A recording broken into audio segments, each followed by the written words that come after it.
Ecuador está en condiciones inferiores a las que tenía en el 2008 en materia de seguridad aérea. Tras el ataque de Angostura, el gobierno decidió comprar radares chinos que hasta esta fecha no funcionan, según lo admitió el jefe de las Fuerzas Armadas.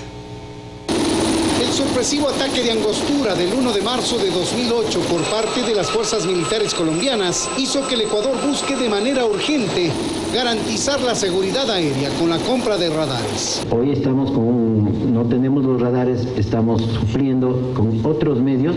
5 años después, el Ecuador aún no cuenta con la seguridad aérea que requiere, aun cuando hace más de 3 años la Fuerza Aérea Ecuatoriana firmó el contrato con la empresa CETC para la compra de radares chinos, que no funcionaron. Es que según este excomandante, armonizar el sistema de radar con las diferentes aeronaves y armas que tienen las Fuerzas Armadas ecuatorianas es muy complicado, más aún cuando existen flotas de aviones y helicópteros fabricados por diferentes países. Sincronizar la velocidad de los aviones, las altitudes de los aviones, los diferentes sistemas que captan la señal los aviones, siendo aviones distintos. Se refiere especialmente a los aviones Super Tucano y a los sudafricanos Cheetah. Esos aviones Cheetah tienen como tarea fundamental la de interdicción aérea. Si es que hay una amenaza aérea, esos aviones en el aire interdictan. Pero no tienen la ayuda del radar, dice, y algo fundamental. No existe todavía el armamento para esos aviones. No tienen misiles. La decisión política de devolver los radares chinos que se compraron bajo régimen de emergencia para comprar otros radares que se complementen con los aviones de Fuerzas Armadas aún no se conoce. En Quito, Freddy Paredes, 24 horas.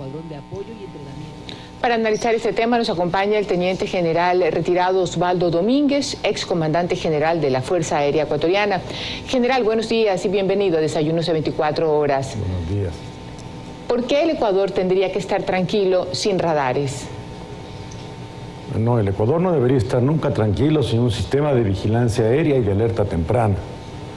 Creo que el motivo de esta conversación es justamente el procurar conocer en algún momento exactamente la situación en la que se encuentra el sistema de vigilancia aéreo, en vista de que se especula mucho con la condición del nuevo sistema de vigilancia aéreo que se había comprado en la República de China. De tal manera que creo que los ecuatorianos no estamos tranquilos y es más, exigimos de la manera más respetuosa que esta información sea verídica y que podamos conocer exactamente cuál es la situación de la defensa aérea y particularmente la situación del sistema de vigilancia y alerta temprana.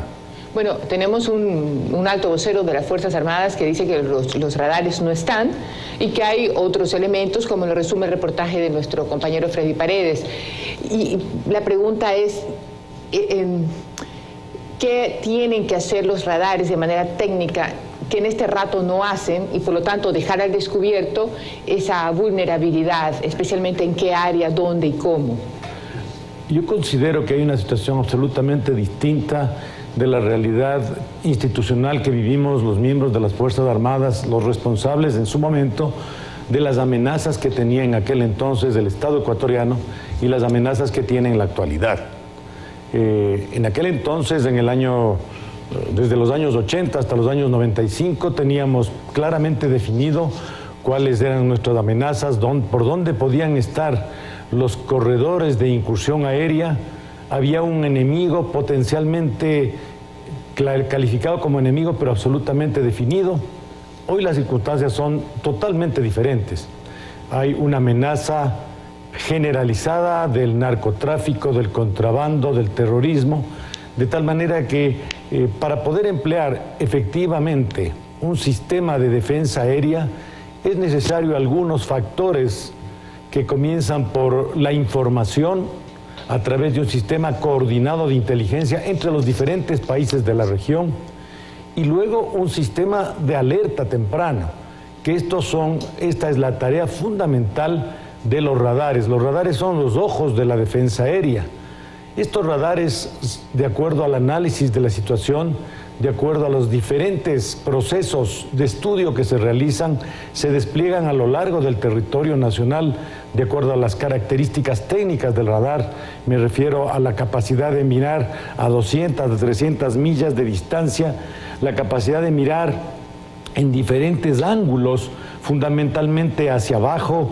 Eso es una de las cosas más difíciles que tienen los sistemas de vigilancia, el poder observar con una cosa que se llama look down, que permite dirigir las antenas de radar hacia abajo del nivel de la superficie en la que están ubicados.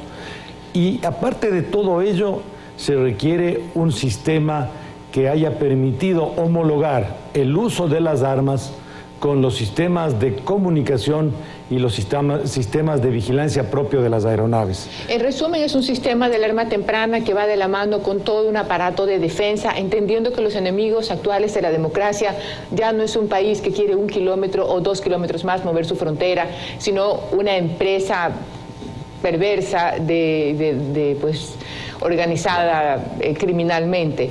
Claro. Siendo así, y yo creo que eso es un tema que todo el mundo lo tiene claro, ¿por qué razón entonces el Ecuador habría de devolver los radares? Tal vez no funcionaban o tal vez en la contratación hubo algunos problemas, pero ¿por qué no comprar inmediatamente otros y de estar tranquilos con una percepción o con una imagen de tranquilidad?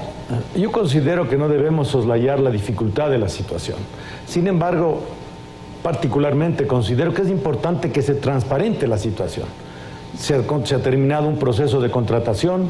Más allá de encontrar culpables o responsables, lo importante es conocer cuáles fueron los resultados de las pruebas en campo, los resultados de las pruebas operacionales, cuáles fueron aquellos estándares exigidos por la Fuerza Aérea que no pasaron estos radares, porque las pruebas de recepción de los radares en campo son pruebas extremadamente exigentes. Se utilizan diferentes tipos de aeronaves para ver la capacidad de detección de la diferente superficie alar, se utilizan diferentes tipos de aeronaves para revisar la capacidad de interceptación a aviones que vienen a diferentes velocidades, se utilizan diferentes medios para saber detectar si es que los radares tienen la capacidad de notificar primero y luego de dirigir, porque es diferente solamente avisar, a conducir y guiar a los sistemas de aviones interceptores para que estos puedan dirigirse hasta los objetivos y hasta los aviones incursores. Y estas pruebas sin duda deben de ser exigentes, pues porque se trata de algo tan delicado y de altísima... Tengo entendido que esas pruebas no deben haber pasado. Esa es mi experiencia y mi apreciación. Sí, y esa experiencia o ese resultado de procesos experimentales, sin duda, lo tiene y lo maneja las Fuerzas Armadas.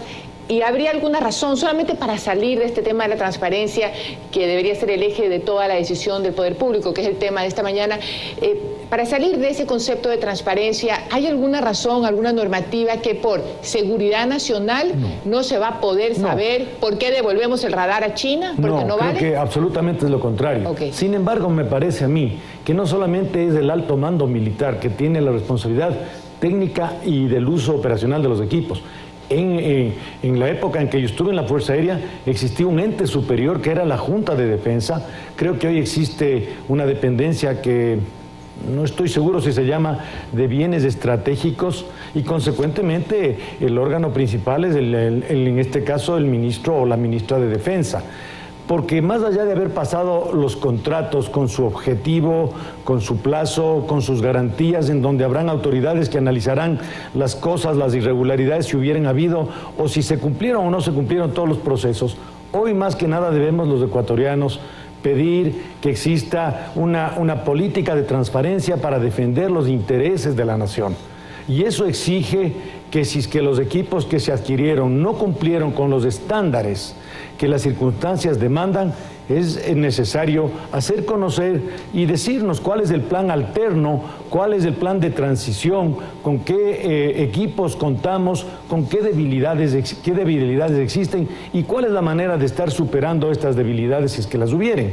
De tal forma que creo que el transparentar una información sobre un hecho consumado es simple y llanamente un acto de entereza y de ética profesional que estoy seguro los miembros del alto mando la poseen. Y aparte de eso también es una obligación constitucional y de derecho, pues los actos y las decisiones del poder público deben de estar motivadas. Es decir, todo el mundo tiene que saber qué decidieron para comprar o qué pasó por la cabeza del Estado antes de comprar esos radares y qué pasó por la cabeza del Estado para devolverlos, para luego pues tomar las decisiones pertinentes. Y lo segundo, que es este estado de desprotección, quisiera terminar esta entrevista diciendo qué puede pasar en el país si no tenemos radares, exactamente. Bueno, creo que no tenemos el sistema de vigilancia de los radares chinos, hasta donde se conoce formalmente.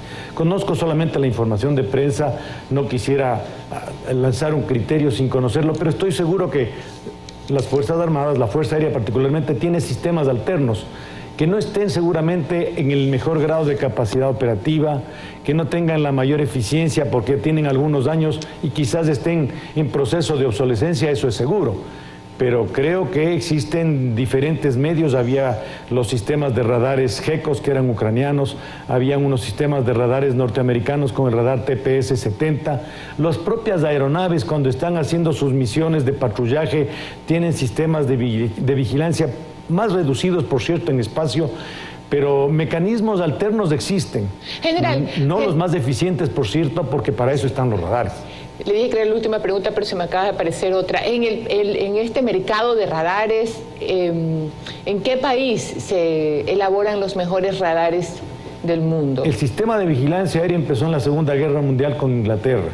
La Fuerza Aérea, que yo tuve el honor de comandar, tenía radares ingleses, había un radar francés de la Defensa Aérea, de la Dirección de Aviación Civil, y hoy he escuchado con sorpresa, y me parece que eso es algo que también deberían las autoridades. La Fuerza Aérea, cuando administraba la Dirección de Aviación Civil, era la responsable de todo el control del espacio aéreo ecuatoriano. Se distribuyen tareas en tiempo de paz, se asignan tareas en tiempo de guerra. Sin embargo, los recursos que dispone el Estado, sean radares a órdenes de la Dirección de Aviación Civil, que son para el control del espacio aéreo de aquellas aeronaves que tienen permiso para sobrevolarlo, no necesariamente deben de no observar aquellos aviones incursores si es que tienen la capacidad. Esto es otra de las cosas que se tiene que ser franco y sincero. Un sistema de vigilancia aérea tiene que ser explotado al máximo con todos los recursos que el Estado posee. Y las autoridades, la Fuerza Aérea tiene o tenía la responsabilidad de responder por todo el control del espacio aéreo. De tal manera que complementar esa información, utilizar esos recursos, me parece que es una de las medidas alternativas que debería hoy por hoy tener la Defensa Aérea. Muchísimas gracias, general, por estar aquí en Desayunos de 24 horas. Gracias por darnos su opinión al respecto.